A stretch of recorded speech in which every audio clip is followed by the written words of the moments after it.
Welcome to the Financial Flossing podcast with Ross Brannan, guiding dental professionals to a brighter future. Ross Brannan is a financial advisor who knows it's not just about your teeth.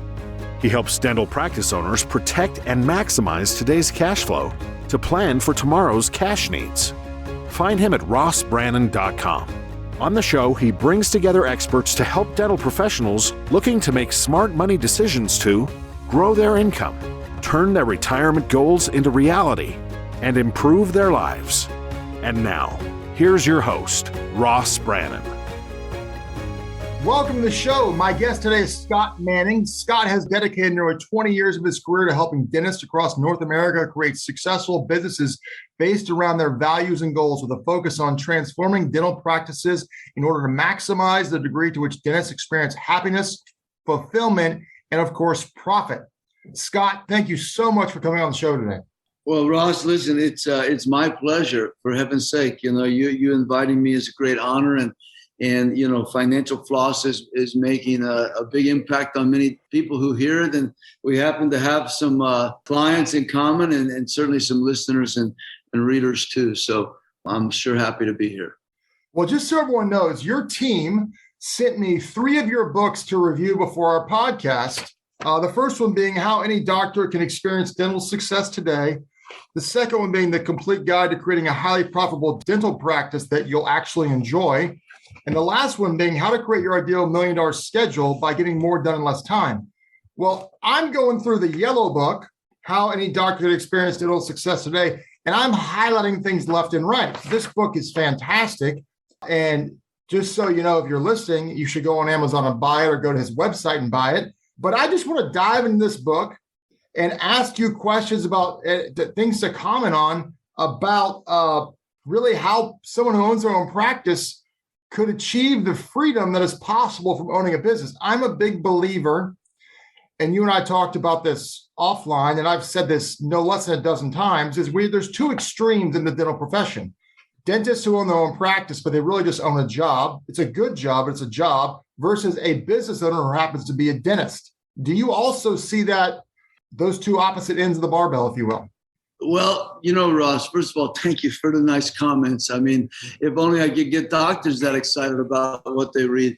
But I say, anybody can read a book, it takes somebody to put it into action, but it's not I'm just trying to be of service and give people a little guide. And I think it alludes to exactly what you just brought up. There are those 2 extremes.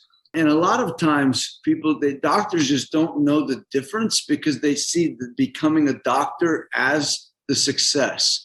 And it's often not until they kind of run around in circles, they realize that, well, in dental school, we invested a lot of money and put in a lot of effort and sacrifice, but we didn't get anything about how to manage people, anything about how to manage money. Thank goodness for guys like you, and nobody does it better than Ross, and help them to find leverage. And to me, that's the big difference of owning a job and owning a business, is that you question the status quo. It's not enough just to do. And ultimately, a doctor with any level of success becomes instantly hamstrung and limited by their capacity of the things that, are finite, predominantly always time, but also space. And today we would say people. So, these are not expandable things unless we also want to raise the overhead. So when you take a business, okay, and you add leverage to the business as a job, you get a business that can produce so much more in so much less time, effort, stress, people, space, everything. And to me, that's where you build the profitability. So I couldn't agree with you more. And it's just a matter at what point in somebody's career they wake up to that. And some people never do.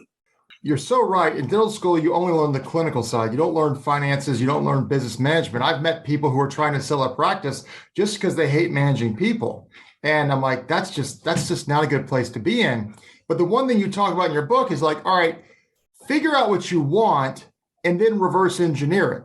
It's so simple, but yet so complex in that very few people do it. It's like, all right, I want to earn X. And then you talk about that. And many people, when people start doing that, the numbers don't add up. In one example in the book, you said, well, how much do you want to make a day? Well, how much do you want to make a month? And they said $100,000. And you're like, how many days are you going to work? And they said 16 days. What's your average day? And you're like, first of all, you said 16 is a little too many days, don't you think? And then you said, well, can we do They said, can we do $5,000 a day? And you're like, well, hold on. Let's pull out our calculator. 5 times 16 is 80. And we're talking about working less days. We've got to reverse engineer it in. And oh, by the way, you're going to have no-shows. You're going to have people who miss the appointment. You got to build that into that as well. So it's this reverse engineering thing is so critical. Could you speak to that? Yeah, thanks so much, Ross, for bringing it up because, for you and I, it's instantly where our mind goes. We think about a result or an outcome that we desire, and then we orchestrate a plan backwards. And most people, and I have good news for our doctors because it's not hard once they flip the switch. Most people, they're just trying to be a little bit better, or they're constantly putting out fires. They're constantly being reactive to things, and they just haven't given themselves permission to dream. It really links back to your very first statement. And to me, reverse engineer just common sense. And to borrow from the great Stephen Covey is begin with the end in mind. It can't just be about activity, not accomplishment. And it's a frustrating thing for me because doctors want to know why they stay stuck. And it's because they're trying to just outwork the problems instead of engineer the practice to really win a game that's, by the way, motivating to them, that they find fulfillment in, which you read off some of my little buzzwords there. So and you think like, Ross, it's hard to, people want to pigeonhole, people like us, like I'm a consultant, you're a financial person. Like, what the hell does that mean? We do so much more complex things. When you look at somebody, long-term wealth planning or managing cash flow, you're either going to do it on accident or on purpose. And if you're going to do it on purpose, you got to look for the end. Same with me. And we even break it down to how profitable do you want to be? What do you really need to make your life work in terms of savings and vacation and bucket list and lifestyle? And then, by the way, the crazy one of the money the government's going to steal from you. So most people, all they're doing is running up their overhead and hoping at the end of the month there's a little extra money. And instead, they should know exactly what their hourly value needs to be, their daily value needs to be to make the ultimate end game possible. It's so true. I mean, I see it in the personal world. I ask somebody, what's it cost? What's your burn rate? What's it cost you to live every month? And most people don't know. And so it's funny what you just said. I have it. I'm on page 63. We need to know what number makes your life work. And so on the previous page, I'm going to bounce around here because of the book here. But you say this, and this is really big. This is really important. It's like, how much money do you want to make? And, people almost feel like they're almost ashamed of wanting to make money. Your quote from Zig Ziglar here says, show me a person who says they don't want to make a lot of money. I'll show you a person that'll lie about other things too. But the belief and the pride in the craft and the service of dentistry, when you're talking about here, they can never be paid enough for what they do. And, and like you said, they should get a royalty from their patients every time that they smile. And one thing that I tell people is the purpose of owning a business is to create wealth. You wouldn't put up with the crap you have to put up with in a business if you didn't make more money. And you say right here, maximize your money. That's the point of owning a business. And you talk about the schedule being the bank account. Could you speak to that a little bit? Yeah, we're still on the same wavelength. In preparing for today and studying, you, Ross, I wrote down, what's the point? If not to get money out of the business and put it into motion in other things. And that's a whole nother form of leverage. We call it literally the money business. You're the master and expert at that. So when you say scheduled bank account, you're really linking. We won't tell our wonderful doctors listening to this, but the books are all the same, like it's a different topic, but it could go on a different way. It's about, I say today, everybody's bored with writing. So they invent some new letters. Like nobody does that. Yeah, you use the core foundational principles of success, and dental practices have that. One of them is that in order for money to actually flow into the bank account, it's got to flow through the schedule. And so you get this filter-like system where if you got a dysfunctional schedule, you're not going to get the result you want in the bank account. Vice versa, we can predict what goes in the bank account by controlling the matrix of time, space, people, and how dentistry is delivered. Now, we take it a step farther. You'll love this, because we get prepay. So we actually get the money before the dentistry's in the schedule, but nonetheless, the analogy holds true. So, and one of my great mentors used to always talk about the future bank account. And so every day in dentistry, we call that diagnosis. So we have to be putting things in the future bank account, in the scheduled bank account, ultimately to get it to the real bank account. And by doing that, and the last thing I will say to this, that's total empowerment, because it means you own the responsibility and the control, okay, of what you're going to shoot out at the back end, instead of leaving it up to happenstance. I always say, doctors show up and say, we had a good month or we had a bad month. We just don't know why. Well, with my approach, very easy to understand and actually prevent anything that you don't want to happen from existing, because we're taking control. You know, in regards to the schedule, I'm going to come back here to what you said on this next page. But, you know, if you asked someone 10 years ago, how are you doing? They would say, fine. Now, if you ask someone today, how are you doing? They say busy. Now, I don't think many people are actually that busy. I just think most people can't manage their time, or we're just distracted out of our wazoos because we're letting our phones ding, ring, and run our life. And what you say here is, but it's not just in everyday life. I mean, I've got 5 kids, all of them do activities. So I know kind of what a full schedule is. And so maybe I'm a little judgmental towards people in regards to that. But, you know, what you say here is you say, we don't want you to be busy. We want you to be productive. Activity is not accomplishment. Talk about that. You know, thank you so much. First of all, congratulations on such an amazing family. You know, it's what life's all about, huh? You know, I would even take it a step further, because I know this will tug at your heartstrings. And so really the book should have continued on, but you have another one that does, that says not just busy, but productive, but not just productive, but profitable. Because in dentistry, there's this terrible misnomer, okay, that you can just run up the number of patients, run up the dollars per day, but not with the focus on the net. And I can show you people doing 5, 10, 15, 20, 25,000. And the big number can be way different, but the net number can be very comparable. And so when you talk about it, why would somebody want to do, be twice as productive for half as much money? And that we won't get to evil insurance. I don't know if that's our topic today, but that's one of the. It's funny. I want to ask you about that. Yeah. So, you know, I know I give a long, winding road answer. So just to your point, this busyness is a disease. First thing we say to our practices is you absolutely must stop forevermore considering a full schedule a good day, because it's the wrong metric.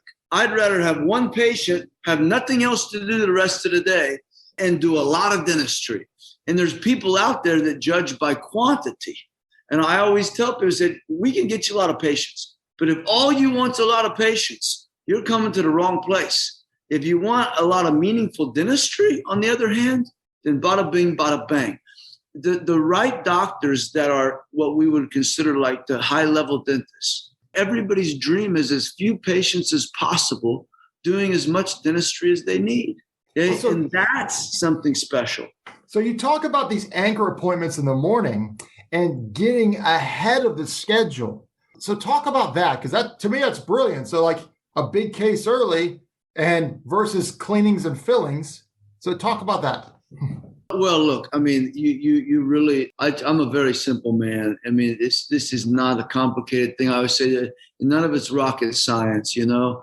So when you think about anchor appointment, is exactly that. It's starting the day with the meat and potatoes, the biggest substance you can get.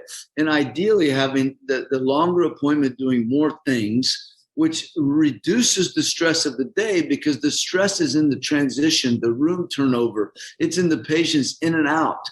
And so we hedge a day, okay, to where we're past the goal. We want to achieve the production in the morning, or 2/3 of the day, accomplish 100% of the goal, so that you can leave real-time room for, I don't like to say room for error, but real-time cushion for, you know, opportunity, and for the reality that there's going to be emergencies. There's going to be some days that are not perfect. So if you're anchoring the day, then you're just one step ahead, or maybe many steps ahead of what's necessary. And I will tell you something else. I know you and I both believe time is of the essence and life's short. I always say life's too short to move slowly. Well, here's the deal. You can't get a day back. So you got to leave it all on the field. So the best way to do that is to wake up in the morning, walk into the practice, morning huddle, but then hit the ground running and throw down an amazing anchor appointment and reduce the pressure of the day to where you don't run out of day before you hit the goals. Now, you say something else here. It's going to tie into the insurance thing here in a second that I love. You say, screw revenue, let's focus on profits. And I think revenue is the easier number, almost maybe the lazier number. And revenue and then profits, you actually got to do a little work digging down into it. Say, oh, how much money did I actually make? Because it's easy to say I made top line revenue of X, but like, what did you actually bring home, the profits? Yeah, well, listen, it's one of the most common questions. People say, well, so what my accountant says, or that's the famous words, or they say, what's the industry standard or average percentage? I said, well, first of all, that sounds like the stupidest question, because who would want to be standard or average? Okay, so I'm happy to give you those numbers as long as you promise to not want them.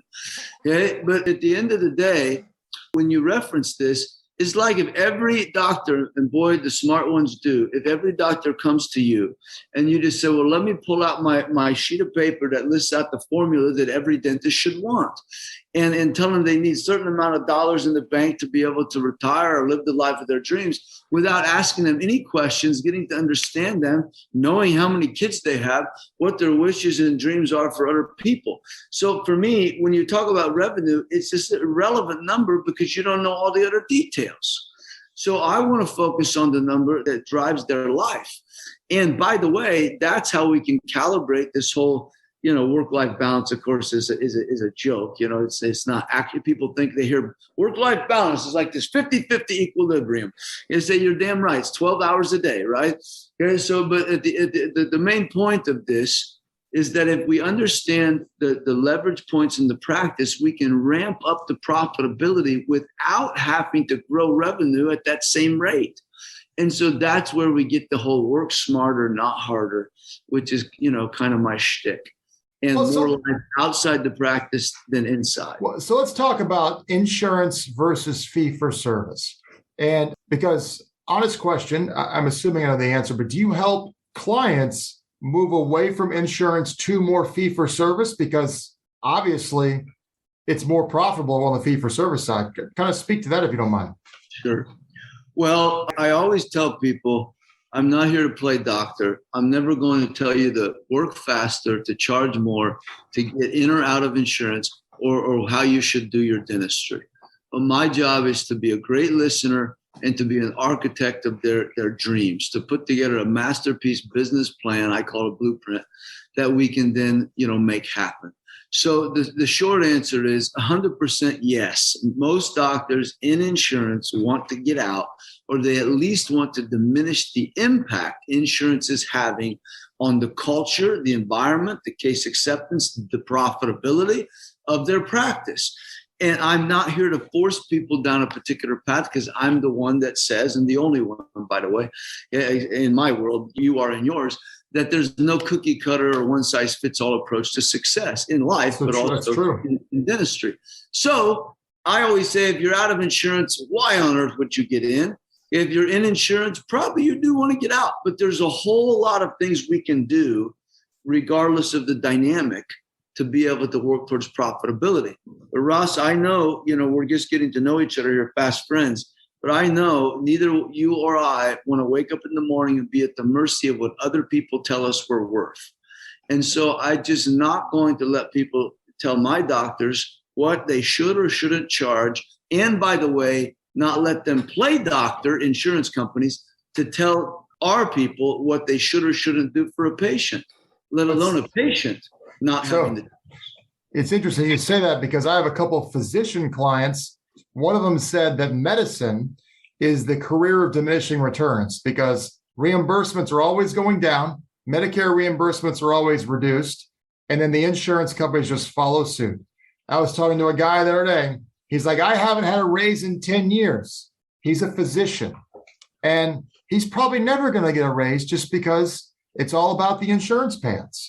And luckily, dentistry, you have the option. And like you said, you may be all insurance. You're not going to switch from all insurance to fee for service overnight. It's a process. So well said. So anyway, I did highlight some things from the Blue Book. I didn't get a chance to go all the way through it, creating a highly profitable dental practice, but there's a couple things that are great.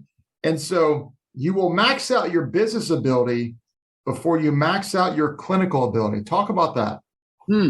Well, we never want to discourage people from educating, but the thing is, in dentistry, doctors are fed this idea that you have to learn forever. You have to add every new technology, you have to do all this stuff. And I agree that you have to continue to evolve, not what somebody tells you, but through your own life experience and wisdom. I tell every doctor that I know immediately how successful somebody will become when I know how true they are to their own clinical identity. Now, some people, that takes time, but the more they know what kind of doctor they are and what kind of doctor they are not, the more we can focus in and truly hone the business. Okay. And so the point you just made is I believe the industry is overeducated clinically. And so as a default, the flip side of that is they're undereducated from a position of how to make their clinical skills more valuable. In other words, the business. So they keep going to work on this one side that's totally limited and not expandable based on where the business is at. Okay, now, the other can work too. Business can grow and you can't keep up clinically, but that's like so rare. It's the whole starving artist thing. Okay, majority of doctors, they come to me aside from lifestyle, literally wanting to get their life back, okay, more profitability, all of that, have fun, by the way. But the two common themes are, I'm not paid what I'm worth, and I'm not using the skills and my passions as often as I should be. And that's why you can take what we call super dentists, meaning they have a repertoire of procedures under their belt, but they're still doing onesie, twosie, single units all day long, and they got write-offs to insurance. And so their education is going like this. Their business at best is stagnant, okay, maybe grown a little bit to make it more complicated. So we at least have to level this up, and we have to focus in, on what their practice vision is going to be. Yeah, that's so good. That's so good. So the next thing I highlighted was you're talking about the dentist MBA, that mythical MBA that doesn't exist, at dental school. And you talk about the reason is because keeping you a doctor is in the best interest of all those around you. Talk about that. Oh, Ross, I think dentistry picked us, but I think we picked dentistry too. We're so smart, and I know we're very grateful for our doctors, but boy, aren't they lucky for us too. And it's just real simple. We're not stuck in the mold. And in the dental mold, and I say this about every industry. You brought up the second most important reason to me of why I chose dentistry, which is that, no regulation. They can choose how they want to practice. First one is they're entrepreneurial. At least the top, 1% are super entrepreneurial, meaning that they own a business and happen to be a doctor. But when it comes to this other piece, at the end of the day, the doctor very much is limited by their own self-worth and their own confidence. And I think that until they see what's possible, they get stuck. And they fall into this rut of the industry telling them that they're never enough. Every practitioner is the customer to the industry. And there's all these powers that be. We talk about corporate dentistry, which is a teeny tiny fraction of the overall industry, but yeah, it's made out to be like it's this washing tsunami over the country. And then we talk about insurance companies because they got more money to lobby than the ADA themselves, but maybe they're all kind of in cahoots together. And then you have these equipment companies that if they don't sell the next bright, shiny object, well, then what are they going to do? Just fill supply trays, So we constantly are being pulled, our doctors being distracted, and they're led to believe that they're not enough And the answer is another whack at a credit card, another service or software, another piece of new technology, heaven forbid, another insurance company. Instead of just getting rid of all that noise and distraction, coming down to their core and making the business the way they want it to be. And the last thing I will mention, my very first book was called The Dental Practice Shift, which was about shifting the soul of the practice back to the vision of the doctor, because they get out of alignment. They're listening to everybody else, by the way, patients included. And I would say customer service to a point, but they call them patients for a reason, because they don't know the answers. So we say that the dentist breaks through, their team and the doctor, when they shift from being an order taker to being a leader and a guide. And that's the exact same concept of the industry, is constantly trying to push the doctor down a different path, often at a total adversarial direction to what they want to go. So that's my theory on that. That's so good. You say here that we must make sure that we embrace the business side of dentistry so you can optimize your potential as a doctor, as a practice owner. And it goes back to what you're saying, don't be a sheep, think outside the box, don't fall into status quo, try and push back against the industry, because the powers in the industry are trying to put you in a box so they can just kind of do what they want to do with you. And if you do that, you're going to be in that owning a job category we were talking about at the beginning, instead of being the entrepreneurial business owner. Listen, they just have to be willing to be mavericks and renegades like you and I. They're all worried about what other people think, what the colleagues are going to say. In the meanwhile, the most successful doctor down the street, around the corner in their town, is bucking every trend.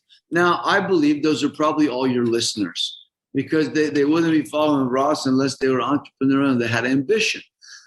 So at the end of the day, you have to believe in the impact you're making on patients, and you have to do it in style. You cannot be a martyr in this world of running the business. And I don't know, you caught this, because it's probably not in those books, but one of my life-changing moments that allowed me to go all in on dentistry, meaning I removed everything else from my life, was when I overheard a doctor saying, "I just can't wait till life after dentistry."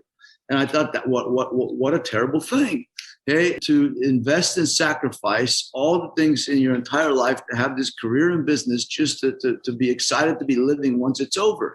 And so that's when I developed my dentistry and life in parallel idea and the concept of lifestyle practice. So, listen, it's you just, if you are willing to challenge the norm, okay, and you're willing to avoid the noise and the clutter and just stay true to yourself, you won't have time for any of that other stuff. You'll have time for all the things that you want to have time for. And that's the big giant difference. Let's shift gears here a little bit, because I know in the dental industry, there are a million different marketing people that you can hire. And I'm sure you've got lots of thoughts and opinions on marketing, which I'd love to hear. But there's a million different consultants as well. And you say here, the difference between consultants and trainers are that consultants get paid for what they know, and trainers like myself get paid for what we do.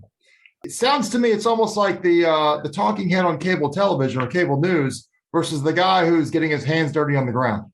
Well, listen, you're very kind, and that's exactly, you said it better than me. At the end of the day, I empathize with everything our doctors, you and I, our doctors, have to deal with. And in their world, they get paid on results. They get paid on what they do, what the dentistry they deliver, not the dentistry they talk about. Now, by the way, they got to diagnose and talk about more dentistry. That's a big part of the problem, is that they're trying to make an end result with a tiny little thing at the beginning. So they got to have a bigger pot to fish from, meaning not more patients as much as just more dentistry. It's all out there. People ain't that healthy. But for us, the exact same thing applies to me. I don't want to get paid to just talk. First of all, there's a limit to the value of that, no matter how great or smart somebody is or their track record. And I make no bones about the fact I want to make a lot of money. And as Zig says, and you had the quote there, the way to do that is to help other people make a lot of money first. And so I want to work with people that want to do a lot of dentistry, that want to be very successful. And so I attach myself to that outcome so they know they have a partner in success and that I have a vested interest in that. So trainer, coach, advisor, whatever, I think the right person is one that wears all those hats. And for you know, I would say the same thing for people considering Ross. There's a lot of other financial solutions out there, but they're all a dime a dozen, and they're all going to sell you their solution. And as soon as somebody's trying to sell you their solution, you should run the other way, because what they haven't figured out yet or not is whether it should be your solution. And so that's why I believe everything boils back down to relationships. So if somebody's going to take time to get to know you and understand you, listen to you, learn about you, then and only then could they give you advice that's warranted. And by the way, they should be able to show a track record of success of similar things of which you would want to accomplish. So that's my approach. I want to be on the field, and I am playing with my doctors every single day, not just standing on the sidelines, shouting things and telling them how to do their job. And I believe in divide and conquer. We each do what we're best at doing, them the dentistry and me the business. That's how we put together a winning playbook, because there's more variables than there are similarities to practices all over America. And if you don't embrace those variables, you're not going to put together a winning formula. That's so good. What is your opinion on marketing? Some people feel like it's the holy grail. You can spend a large amount of money very quickly on marketing. And these people are not paid on results. They just want to swipe your credit card. If you don't get the results, obviously there's good ones out there and there's ones who aren't good. But if you don't get the results, it's not on them, it's on you. So tell me about marketing from your perspective. Well, I think that there's such a great question. Thank you so much. You know, first of all, in all fairness, because I'm a marketer at heart, and I started in dentistry in the marketing, realm. So first of all, I would say that everybody hates their software, hates their marketing. They hate their webs. Like doctors love to blame, And so at the end of the day, marketing people's responsibility is to get the phone to ring, get patients engaged. Or these days you could say social media and all these other things. Okay. So if they do that, then you have to take over. And so a lot of people, they're just not good at that part. Okay. Now, what I will say about marketing, I'm a believer that if you embrace the essence of dentistry, it really boils down to patient retention, and you can build a referral exclusive practice. That doesn't mean you should not market. I also believe that word of mouth, I used to make a joke in my early days, and I stand by this. Okay, word of mouth is not a strategy, it's a hope. And so unless you're doing things to create word of mouth, it's not something to bank on. Every doctor says, well, I get my patients from referrals. It's all word of mouth. And I say, well, then we should do that deliberately. How about that? Okay. And so there's a lot of different ways to do it. But here's what we know today. We know that even if I tell my neighbor who just moved in that they should come to see somebody, I think they should do all their financial things with Ross. Okay. They're still going to get their little phone out. They're still going to Google. They're still going to research. They're still going to do all this stuff. So there's a real need for digital offense and defense in this world today. However, any practice that is reliant upon marketing, okay, because they think that's the answer to their goals, it ain't going to work. And I always say that if you can't do a great job with the patients you got, what makes you think getting more is going to make any difference? So we always maximize the core first, and then marketing supplements, what should already be going amazingly well. So let me throw what's probably the live grenade of questions out here for you. And what's your take on the industry with DSOs and what's happening now? What's your opinion on all that? I had to say, because you used grenade, which my grandfather, I used to always say, close counts and horseshoes and hand grenades. He's a World War II vet and probably knows something about that. But I would just say, here's the deal. Anybody that makes any decision or loses any sleep at night or anything with a fear-based mindset We believe strongly in the law. Oh, stop right there. Listeners, what he just said right there, as good as everything he's been saying is, what he just said right there is pure gold. Say that again. Oh, well, you're very kind. Team Ross is just a smart guy. So here's the thing. I said that any decision, action, losing sleep, whatever, based with a fear mindset, you're destined to walk yourself right into this grenade that he just talked about. So I believe we're in a position of power. We make decisions based on courage and desire and the belief in abundance and what I call positive expectancy. Every day I wake up, I expect everything to go my way. Now, sometimes, if I have to judge it, maybe it didn't so much, but it's the attitude that gives you the head start. So what I would just say about DSOs, first of all, I wouldn't worry about it, okay? That's number one. Number two, that whole thing of if you can't beat him, join him. What a stupid idea, all right? I call it play a different game. I just did a recent training called A Radically Better Way to do dentistry, practice dentistry. And it was all about literally changing the rules of insurance, of time, of money, and of people. And so you don't try to win at that game. First of all, people don't understand DSOs and how they make money because they ain't making it on dentistry. They're making it with other things, buying power and all that. It's like trying to, constantly suppress your overhead. That's how you want to make more money. Well, you suppress your overhead so far, and all of a sudden now you can't produce because you got no supplies and people to do it with. It's all about, I say, out-earn your problems, right? You're going to grow and abundantly achieve great results. Okay, so therefore, here's the good news.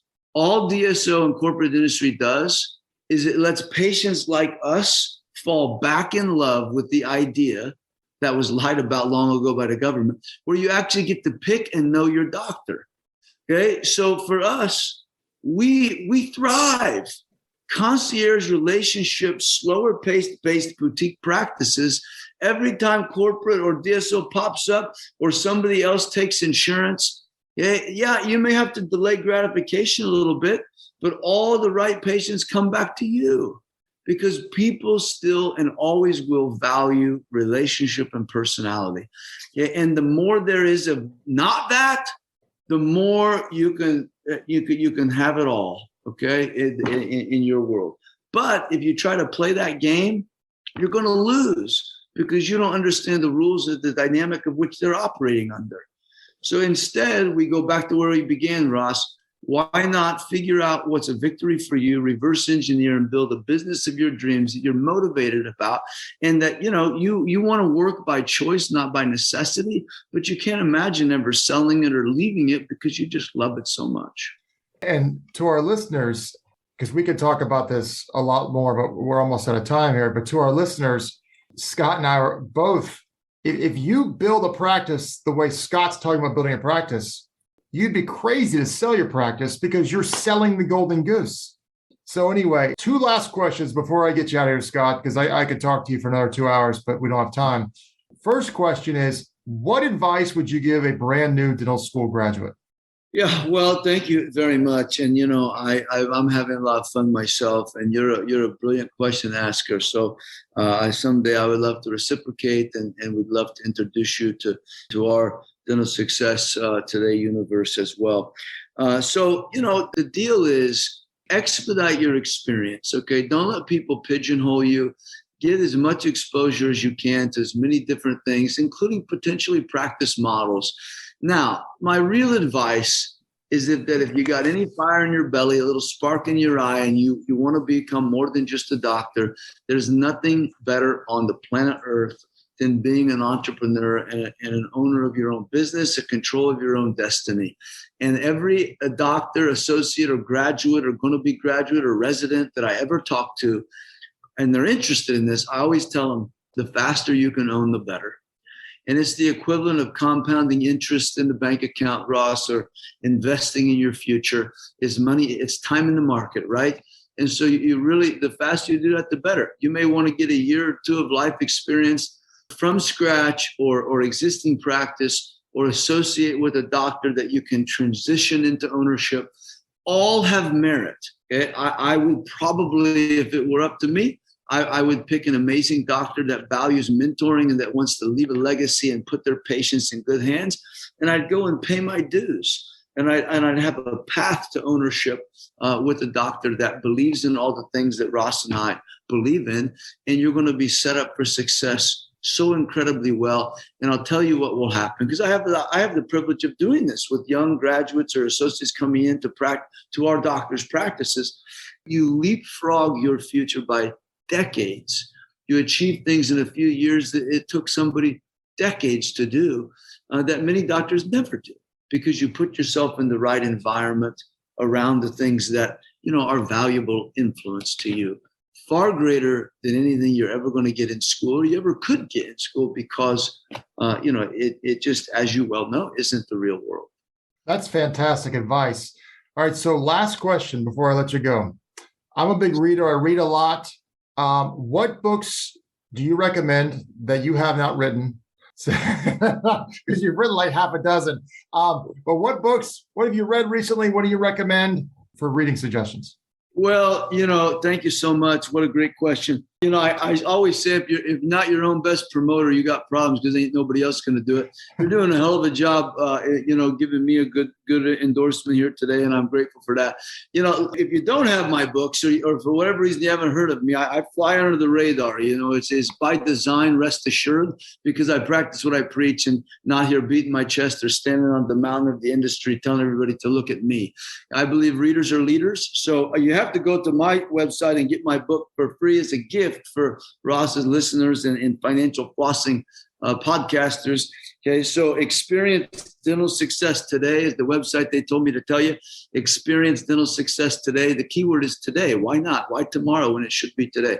So you go to that experiencedentalsuccesstoday.com. Now, to answer Ross's question, okay, I'm an oldie. Okay, I believe in like richest man in Babylon. Oh, there you go. Yeah, Think and Grow Rich. I believe in the magic of thinking big. All of the classics. The classics. There's so many more. One of my great mentors, Dan Kennedy, you've probably heard of. Any of Dan's books are fantastic. I just recently finished, as of this weekend, 11 Rings, the story of Phil Jackson and his winning philosophy and his ability to create 11 championships, most of any. Whether you're into basketball or not, I admit I was never a Bulls or Lakers fan. I grew up in the Boston Celtics. From Indiana. My Larry Bird went to my alma mater, and my mom was in school when him and Magic played the finals. So he's kind of a good old boy and kind of the roots and principles I believe in. Nonetheless, this book is fascinating in terms of leadership and people. It's a literal Zen-ish book. That's Phil's philosophy, but of how he aligns people to work well together and overcome adversity and challenges. So that's a recent one. I don't know. Hopefully that helps a little bit. Those are great. So let's go back to how they can get in touch with you. If someone is intrigued by what you said today, and they all should be, what's the website to go to get your free book, to contact you, to see where you're speaking, or to be a part of your groups? Well, it's very kind. So, we do everything the old-fashioned way. So we're happy to extend the invitation for the complimentary book. It's our way of serving. I'm happy to serve, all couple 100,000 doctors out there, but I'm only looking to work with, the most ambitious of them all. So Experience Dental Success Today. That's all together, one big long website. We don't believe in doing anything easy, I guess. experiencedentalsuccesstoday.com. And you can find that. Now, you can Google me. You can go to dentalsuccesstoday.com, all the things. We don't sell the books. We do gift them. It's the thing that we do. And then if it warrants, if you find anything in there that resonates, like Ross has been so complimentary of today, then happy to have a conversation and talk about your goals and your practice and, the difference between where you want your future to be and where you are today, and see what we can do together. Well, Scott, this has been an absolutely phenomenal conversation. I really appreciate your time here today. It's my pleasure and certainly a privilege. And I just want to thank you for all you're doing, for all your clients, but certainly for the dental industry and changing doctors' mindsets about money and investing and cash flow and how they really build wealth. Because they get caught up in doing and not enough in leveraging outside of the practice. And they're just they're lucky to have a mentor and a person who provides such great service and advice as you do. So thank you very much for having me, and all the smart doctors for being here listening. Thanks. I appreciate that so much. You've been listening to the Financial Flossing Podcast with Ross Brannan. Tune in next week for our next episode. This has been another episode of Financial Flossing with Ross Brannan, guiding dental professionals to a brighter future. If you liked what you heard, consider subscribing wherever you listen to podcasts. For more on Ross Brannan, visit rossbrannan.com. Registered representative and financial advisor of Park Avenue Securities, LLC, PAS, OSJ, 3664 Coolidge Court, Tallahassee, Florida, 32311, 850-562-9075. Securities products and advisory services offered through PAS, member FINRA SIPC. Financial representative of the Guardian Life Insurance Company of America, Guardian, New York, New York. PAS is a wholly owned subsidiary of Guardian. North Florida Financial is not an affiliate or subsidiary of PAS or Guardian. California Insurance License Number 0L10073. Arkansas Insurance License Number 161-39032. 2021 119535. Expires 423. That last part can also say 2021 119535. Expiration April 2023. This podcast is for informational purposes only. Guest speakers and their firms are not affiliated with or endorsed by PAS, Guardian, or North Florida Financial, and opinions stated are their own. External sites and material are provided for your convenience in locating related information and services. Guardian, its subsidiaries, agents, and employees expressly disclaim any responsibility for and do not maintain, control, recommend, or endorse third-party sites, organizations, products, or services, and make no representation as to the completeness, suitability, or quality thereof. Ross is a registered representative and financial advisor of Park Avenue Securities, LLC, PAS, OSJ, 3664 Coolidge Court, Tallahassee, Florida, 32311, 850-562-9075. Securities products and advisory services offered through PAS, member FINRA SIPC, financial representative of the Guardian Life Insurance Company of America, Guardian, New York, New York. PAS is a wholly owned subsidiary of Guardian. North Florida Financial is not an affiliate or subsidiary of PAS or Guardian. Arkansas Insurance License Number 161-39032. California Insurance License Number 0L10073. 2022 136666. Expiration 0424.